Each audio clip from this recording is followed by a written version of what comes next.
Hello, hi guys! Magandang hapon sa inyong lahat. This is Chin Rodriguez pa Masagari Channel, a faith healer o Mata reader. So ngayong hapon na to, tignan natin na nagsabihin sa iyo ng ating mga gabay. This is weekly gabay for the month of February 2 hanggang February 8 for the sign of Aries. So Aries, welcome to my channel. Ano kayang messages, advices sa spirit guys ang ating masasaga for today's video? Kanina naman kayang energy o kaganapan sa buhay ng mga Aries ang ating mahagilap. So guys, this reading is a general reading namang hindi lahat makaka-resonate. Kunin lamang po ang makaka-relate sa inyo and comment down below kung kaninong energy ang ating nasagap. And of course, don't forget to like and subscribe my channel and hit notification bell for more videos update. Of course, maraming salamat po sa mga walang sawang pagsuporta sa akin channel, lalo-lalo na hindi nag-skip ng ads. Naway pagpalain kayo ng Diyos at may kapal, siksik liglig, nag-uumapa ang biyay manubalik sa inyo. And of course guys, umpisahan na natin ang laban for the sign of Aries.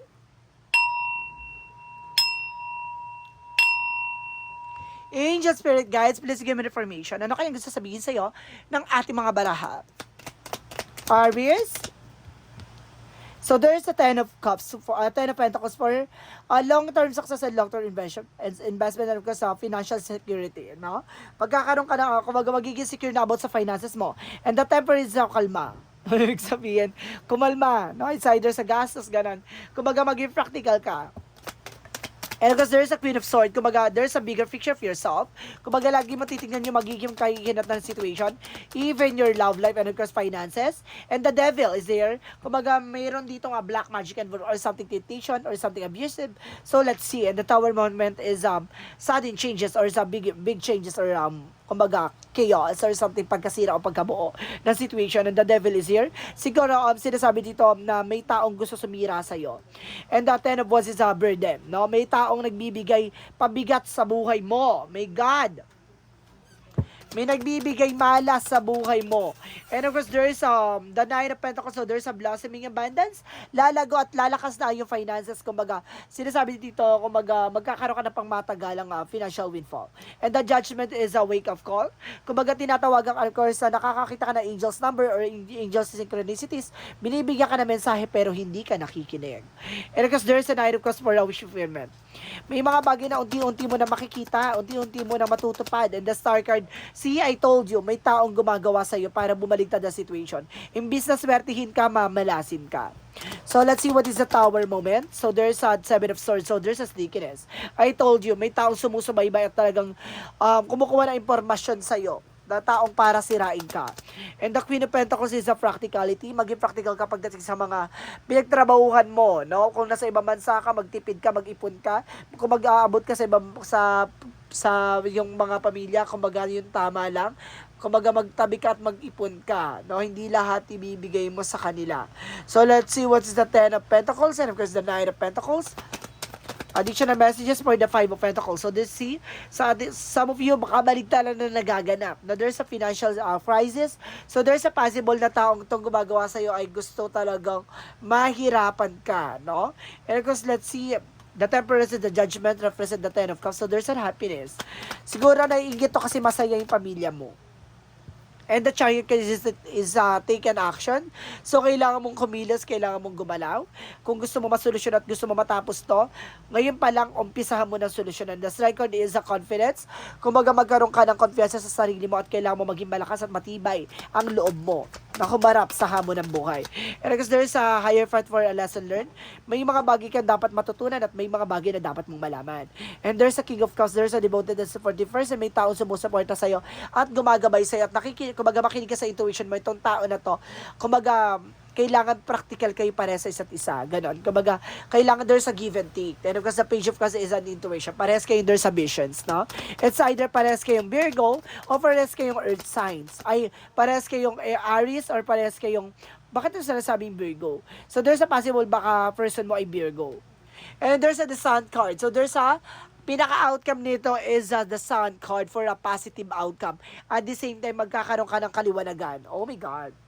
So, ibig sabihin, maliliwanagan ka kung ano yung nangyayari sa'yo behind your back. And there's a Queen of Cups for healing and there, of course, control. So, ibig sabihin, makokontrol mo yung mga kaganapan na mangyayari sa'yo at pagagaling ka sa mga nangyari sa'yo from the past. No? Additional messages for career. Sa career mo, there's an 8 of Wands. So, there's a fast communication and fast movement. Maraming messages or email ka matatanggap pagdating sa career mo. At the same time, there's King of Swords. May mga bagay na kailangan mong putulin. May mga bagay na kailangan mong iwasan. May mga bagay na kailangan mong tandaan at maging matalino sa pagdidesisyon. And there's a Six of Swords. There's a transition. Makakaalis ka na sa situation. At the same time, kumbaga may improvement na magaganap at magde-develop to, no? Para maging maganda ang takbo ng kapalaran mo. So, let's see. What is additional messages for love life? So there's a everything is fine. So sinasabi dito guys, no, kumbaga pagdating sa relasyon, no, kumbaga pilit mo na lang nilalabanan. There's a it's either martyr ka or nasa situation ka na parang nahihirapan ka na. And the Four of Pentacles is saving money or protections. No, protectionan mo yung grounds mo, even your territory, even your love life. No, kumbaga marami na naganap sa iyo this past few months or this past few weeks na sinasabi sa dito. Kumbaga sinusubukan talaga ang pagmamahalan niyo sa isa't isa. So let's see what is additional messages for health. So there's a Knight of Cups and there's the Ace of Cups. So there's the Ace of Pentacles. So there's a possibility na kumbaga may kinalaman ang health mo about sa finances. So ibig sabihin baka bumuti na ang kalagayan mo, or some of you guys, no, kumbaga may taong gumagawa sa iyo para kumbaga maubos yung biyaya o maubos yung pera mo para magastusan ka. There's an offer. Oh my God. So let's see what is additional messages for magical fairy messages. Kaya wag kang magtataka ha pagdating sa mga bagay-bagay kung ano tumutubo sa yung sakit. Kasi gusto nito ka, mahirapan ka, or nandun ka na sa situation na nagkakaroon ng financial crisis. And there is a practice.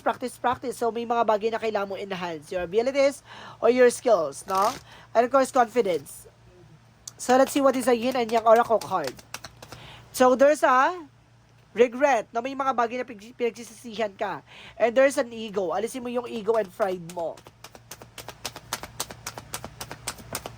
And there's a change. Yun yung kailangan mo baguhin. Siguro yung attitudes mo rather. And of course, kailangan mo encourage yung sarili mo na magkaroon ng konfiyansa, lakasan ng loob mo, maging matapang. And there's an offer. And of course, there's an empathy by breakthrough. Ibig sabihin maraming offer na matatanggap ka at maaari mapagtagumpayan mo. So there's a possibility may mga bagay na kailangan mo lang i-develop sa sarili mo, or may mga bagay na kailangan mo baguhin sa sarili mo. So let's see what is additional messages for Angel Spirit Guides.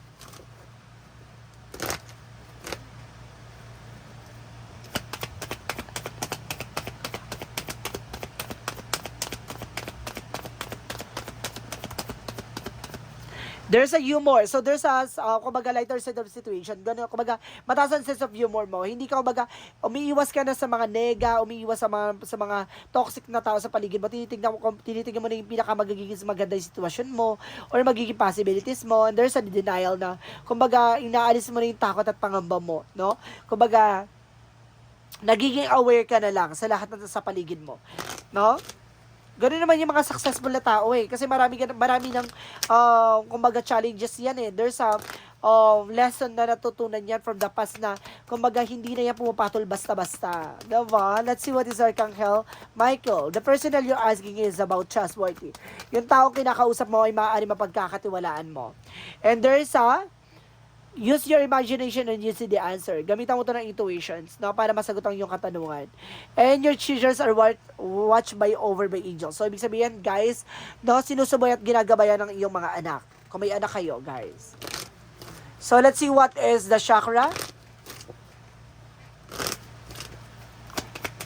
Let's see what is the chakra messages.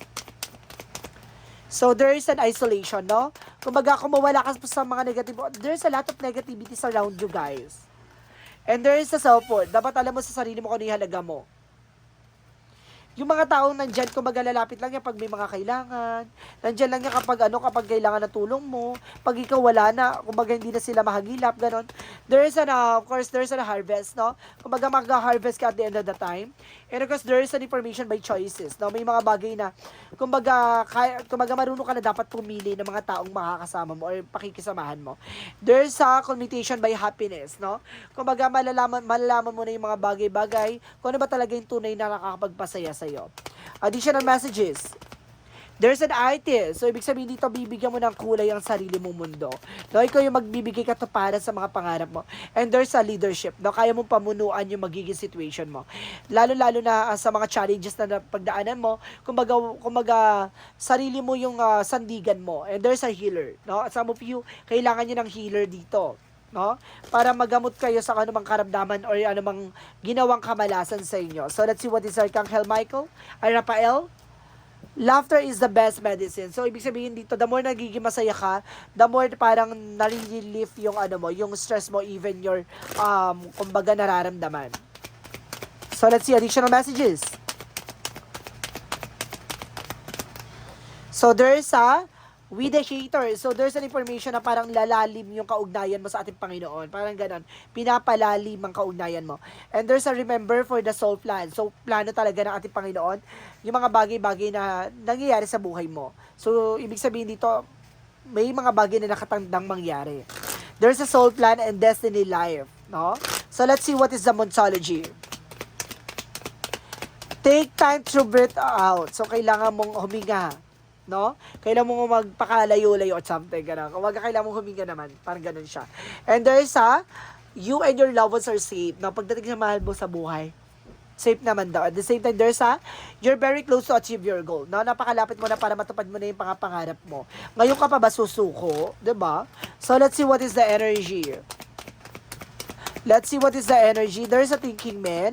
May tao dito na para tinitingnan ka bilang isang diamond na napakahalaga mo. And there's a happy family. Magiging masaya ang pamilya mo dito. Lapitin lang talaga kayo ng mga inggitera.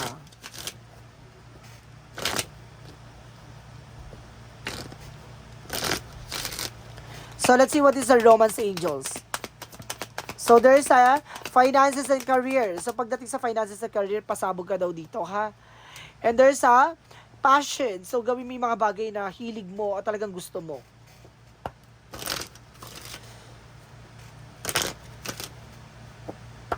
So, let's see what is the angel's answer. So, there's a big changes coming in for you. Magkakaroon ng mga magandang pagbabago magaganap sa buhay mo. No? And of course, sinasabi dito, there's a trust. Magtiwala ka sa process and progress, magtiwala ka sa ating Panginoon, magtiwala ka sa mga bagay na nangyayari sa iyo. And there's a romance, pati sa love life. So, let's see what is the Jesus loving quotes. Jesus loving quote said, your heavenly Father that know that you have need all of this. So, yung mga bagay na kailangan mo, alam daw ng Panginoon na kailangan mo yan, no? Alam ng Panginoon na gusto mo makuha yan. Kaya, may mga bagay siguro na binibigay pagsubok sa'yo para subukin ang pananampalataya at subukan ang paniniwala mo. 'Di ba? So, let's see. Kaya, but there's a trust, 'di ba? Para susubukin ka talaga. Ako baga ito, parang there's a testing. Parang sinasabi ko dito, parang may tinitest sa'yo ang ating Panginoon. There's an 8. See, a successful. So, at the end of the time, magiging successful ka. Your talent for setting and reaching goals is like no other. You are self-sufficiency and capable to achieve your goals and your ambitions and representing the even flow, the infinite loop of creation. So, ikaw yung gagawa ng bagay-bagay na, di ba, yung mga imposible ay posible at yung mga bagay-bagay na makukuha mo ay ayon sa'yo, ayon sa kakayanan mo at ayon sa kalooban ng Diyos. So, let's see what is the messages of life. Messages of life represent the strength. Sorry, my God. My God, para sinasabi dito, sinusubukan ng lakas sa paniniwala mo at tibay mo. Oh my God. So, there's a possible na sinasabi dito, today, I maintain the control of my emotions. I rise above self-doubt. I affirm my own power and stand strong and unshakable faith. Today, I know that I have the strength to overcome anything I encounter. I find my courage into the truth, holding tight to the force of my love. I introvert over fear. So, ibig sabihin dito, china-challenge ka na ating Panginoon. Sinusubukan ka sa lahat ng aspeto, sa love life, sa career, sa finances. Susubukan kang palakasin at patibayin, no? Nasa ganun, sa mga susunod na eksena mo, yung pain na yan, ay yung magsisilbing kalakasan mo. My God.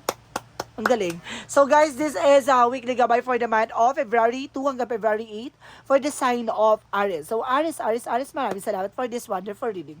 So once again, this is Chin Rodriguez from my Saglit channel, a faith healer, also a tarot reader. And of course guys, maraming salamat sa mga walang sawang pagsuporta sa aking channel, lalo-lalo na yung hindi nag-i-skip ng ads na way pagpalay kayo na Diyos at may kapal. Siksik, liglig, nag-uumapa, umiyay man ang balik sa inyo. And of course guys, maraming salamat po sa mga walang sawang pagsuporta sa aking channel, lalo-lalo na hindi nag-skip ng ads na way pagpalain kayo ng Diyos at may kapal. Siksik, liglig, nag-umapa, ang biyaya man balik sa inyo. Of course, guys, maraming salamat and see you in the next video. Bye-bye! And babush!